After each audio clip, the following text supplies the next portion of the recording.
Once upon a time, there was a girl called Adiberga. She was very beautiful, and everybody loved her. Adiberga's father was dead, and she lived with her mother and her 4 older brothers. She worked hard in the house. She fetched the water, cooked the food, and cleaned the compound. One day, Adiberga's mother said to her oldest son, "You are a man now. You must find a wife and marry her." "I don't want a wife," the oldest son said. "My sister, Adiberga, looks after me." The next day, Adiberga's mother said, "Please, my son, don't wait any longer. Go out and look for a wife." "Where can I find a wife?" her son answered her. "My sister, Adiberga, is the most beautiful girl in the world. Where can I find a girl like her?" A week later, his mother said to him, "Have you looked for a wife yet? Have you found a girl?" "I have looked for a wife," her son answered, "but I have not found one. I love my sister, Adiberga, and I want to marry her. Then she will stay at home with us forever." His mother was angry. "You can't marry Adiberga," she said. "She is your sister. How can a man marry his own sister?" Her son was angry too. "Mother," he said, "I will never marry another woman. I want my sister, and I will have her." He spoke to his mother every day. At first, she was angry, but then she began to listen to him. At last, she said, "Yes, my son, you can marry Adiberga. I will help you." The oldest son was very happy. The second and third sons were happy too. "Adiberga will stay at home with us now," they thought. "We will never lose her." That evening, Adiberga went to the river to fetch water.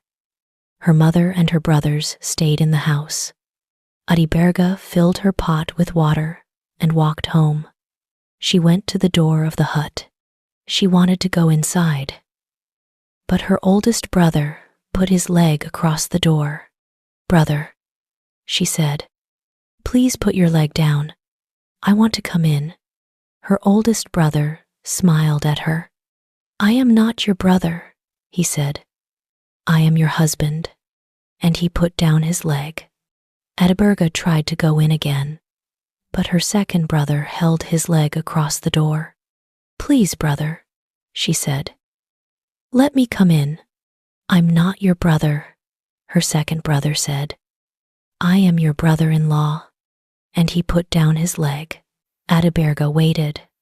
Her third brother's leg was across the door now. "What are you doing?" she said.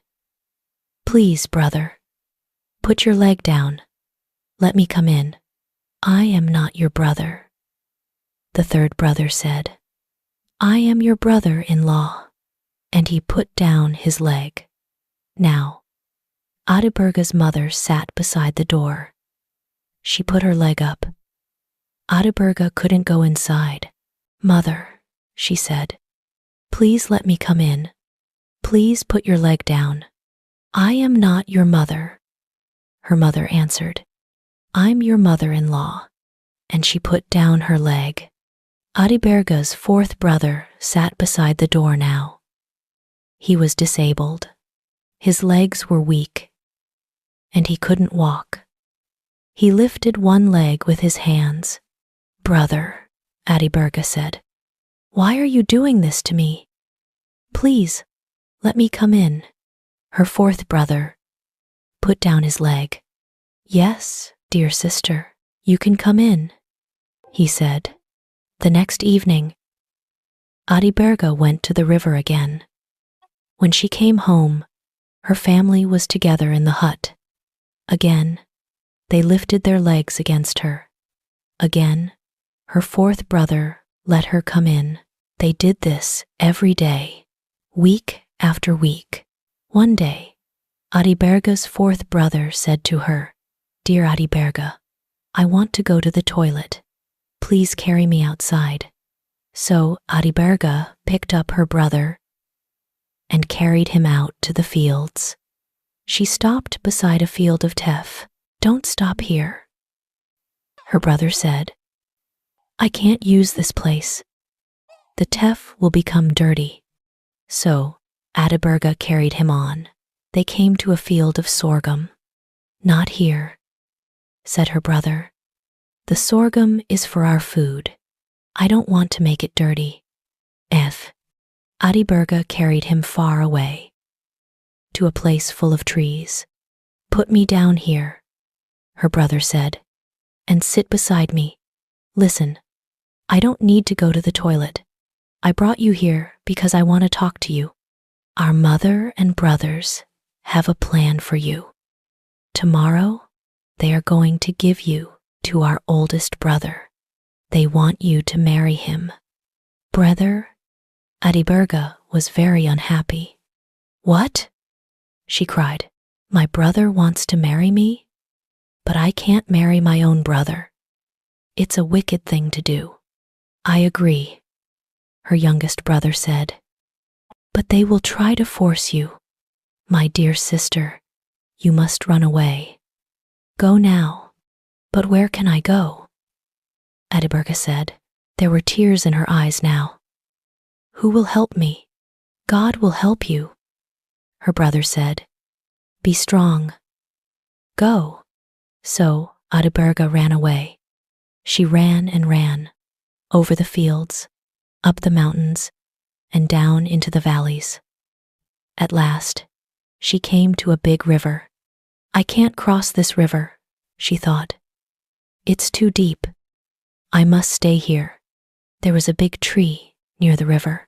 I'll climb the tree, Adiberga thought. I will be safe there from the wild animals. So Adiberga began to live in the tree. She collected fruits and leaves for her food, and she drank the water of the river. Now a rich man lived not far away. Every day, his servant girl came down to the river to fetch water. One day, the girl walked under Adiberga's tree to the edge of the river. She put her pot down and began to fill it. Adiberga was sitting in the tree above the girl's head. When the girl filled her pot, she looked down at the water and she saw Adiberga's face. That's my face, the girl thought. Oh, how beautiful I am. She looked at the face in the water again and again. That is not the face of a servant girl, she thought. It's the face of a princess. I'm not going to be a servant anymore. I'm going to find a rich man to marry me. She dropped her pot on the ground, and it broke. It doesn't matter, the girl said. It was just an old water pot. I don't need it now. I'm beautiful. I'm going to be a princess. She ran back to the rich man's house. But before she reached it, she began to think. I broke my master's pot, she thought, and he is waiting for his bath. He will be angry with me. I must take another pot and go to the river again. So the servant girl fetched another pot and went back to the river. But again, she saw Adiberga's face in the water. It's true, she cried. I am the most beautiful girl in the world. She dropped the second pot, and it broke too. Then Adiberga spat on the girl from the tree. The girl looked up and saw her. Oh, she said, I am not beautiful at all. The face in the water was not mine. It belongs to the girl in the tree. I will tell my master. I have broken 2 of his pots.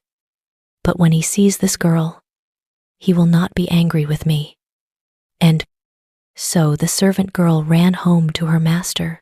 Master, she said, I saw a girl in a tree beside the river today. She was as beautiful as Saint Mary. She is the most beautiful girl in the world. I was very surprised, and I I broke your water pots. Don't worry about the water pots, the rich man said. Where is this girl? I want to see her. Come to the river with me, the girl said. I will show you. So, the rich man followed the girl to the river. He stood under the tree and looked up. He saw Adiberga. My servant was right, he thought. This is the most beautiful girl in the world, and I want to marry her. Beautiful girl, he said. Why are you hiding in the tree? Have you done something wicked?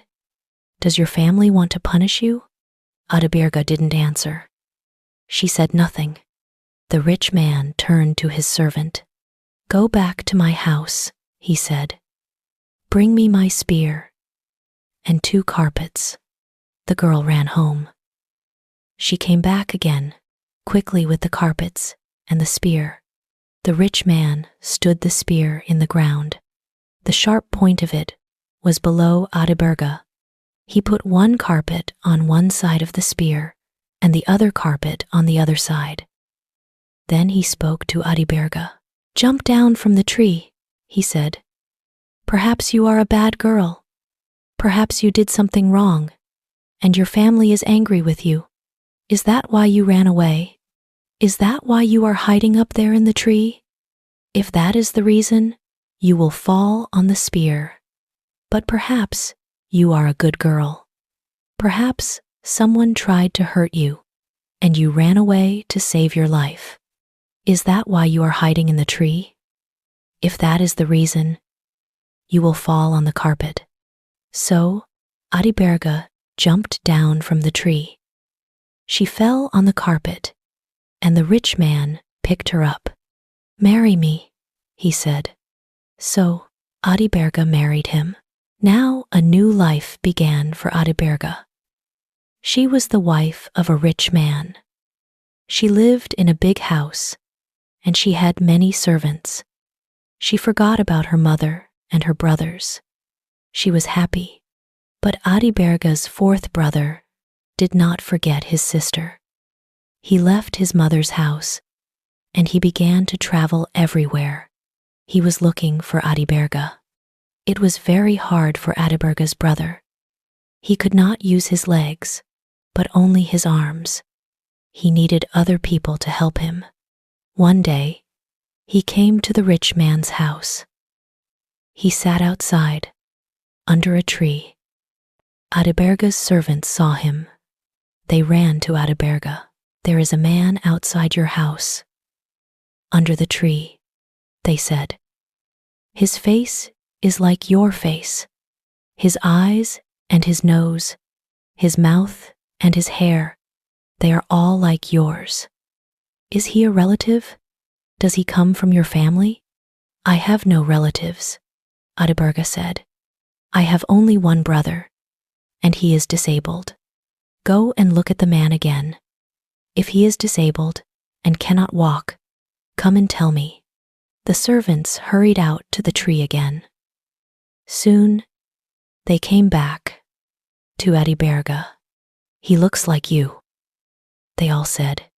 His hair, his eyes, his teeth. But is he disabled? Adiberga said. Can he walk? Her servants looked at each other. We don't know, they said at last. He was sitting on the ground. We didn't see his legs. I will see him myself, Adiberga said. Her servants put carpets down on the ground for her, and Adiberga walked outside. She went to the tree and saw her brother. She was very happy. She ran to him and kissed him. Oh, my dear, dear brother, she said, come into the house. You are tired and hungry. You must rest, and I will make a delicious meal for you to eat. She took her brother inside. She washed his feet and gave him the finest food to eat and tej to drink. Her brother finished his meal at last. Now, said Adiberga, you must listen to me. My husband is not here tonight, but he will come home tomorrow. He is a good man, but he likes to trick people. Ask if you can help him. He will say something strange. Perhaps he will say, 'Kill my cattle.' Don't do it. Look after the cattle for him. Or perhaps he will say, 'Take my cattle to the desert. Don't let them drink water. Then you must take them to the river and let them eat and drink.' Listen carefully to his words and do the opposite." The next day, Adiberga's husband came home. "My brother is here," Adiberga said. "He wants to help you." "Ah," said her husband, "that is good. He can take the cattle up to the mountain and push them over the cliff." Adiberga's brother smiled at her. "Good," he said. "I will do that." The next morning, he went out with the rich man's herdsmen. He took the cattle to the valley, and they ate the good green grass. That evening, the rich man was happy with his brother-in-law. He went to his box and took out some hairs from a sheep, some hairs from a goat, some hairs from a cow, a mule, and a horse. He put them in a sack and gave them to Adiberga's brother.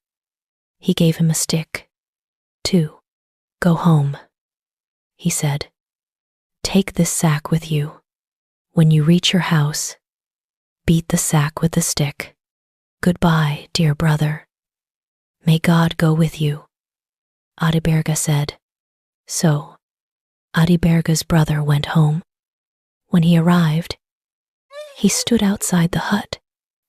He took out the sack and beat it with the stick. At once, hundreds of sheep and goats, cows, mules, and horses ran out of it. He looked at them and laughed. He was very happy. "I am a rich man now," he thought. "Thank you, dear brother-in-law." His brothers heard the noise of all the animals. They came out of their hut. "What happened to you?" they said to the fourth brother. "Where did you go? And where did you get all these animals?" "All. I went to find our sister," the fourth brother said. "She has married a rich man. He gave all these animals to me. The oldest brother was not happy. My youngest brother is rich, and I am poor," he thought. "I will go to my brother-in-law. He will give me sheep and goats, cows, mules and horses, and I will be rich too." So the eldest brother went off to find Adiberga. He came at last to her house and sat down under the tree. He called to her servants. Ina called, for there, de. "Find your mistress," he said to them. "Say to her, 'Your brother is here.'" The servants went to Adiberga. "Another of your brothers is here," they said to her. "He is sitting outside the house, under a tree." "Another brother?" Adiberga said angrily. "I don't have another brother. I only have one." But she went out to the tree. Her oldest brother jumped up. "Dear Adiberga," he cried, "my lovely sister." For Adiberga did not smile at him. She didn't kiss her brother. She didn't talk to him. That night, Adiberga's husband came home. Adiberga's brother was very polite to him. "Please," he said, "let me help you. Let me take your cattle out tomorrow." I said, "Very well," said his brother-in-law. "Take them to the desert and kill them all." Adiberga's brother was surprised. He looked at Adiberga, but she didn't look at him. She didn't speak to him. The next day, Adiberga's brother took his brother-in-law's cows to the desert, and he killed them all. That evening, he said to his brother-in-law, "I obeyed you, brother. I took your cows to the desert, and they are all dead. Where is my reward?" His brother-in-law went to his box. He took out some hairs from a lion and a leopard, and some hairs from a hyena, an elephant, and a buffalo. He put them in a sack and gave them to Adiberga's brother. He gave him a stick, too. "Go home," he said. "Take this sack with you. When you reach your house, beat it with the stick." "Thank you," said Adiberga's brother. He was happy. "I will be a rich man soon," he thought. He hurried home. When he arrived, he stood outside the hut. He took out the sack and beat it with the stick. At once, hundreds of lions, leopards, hyenas, elephants, and buffaloes ran out of the sack. They turned on Adiberga's brother and ate him. Then they ran away. Adiberga and her husband lived happily for many years and had many fine children. And Adiberga's fourth brother was rich and happy too for the rest of his long life.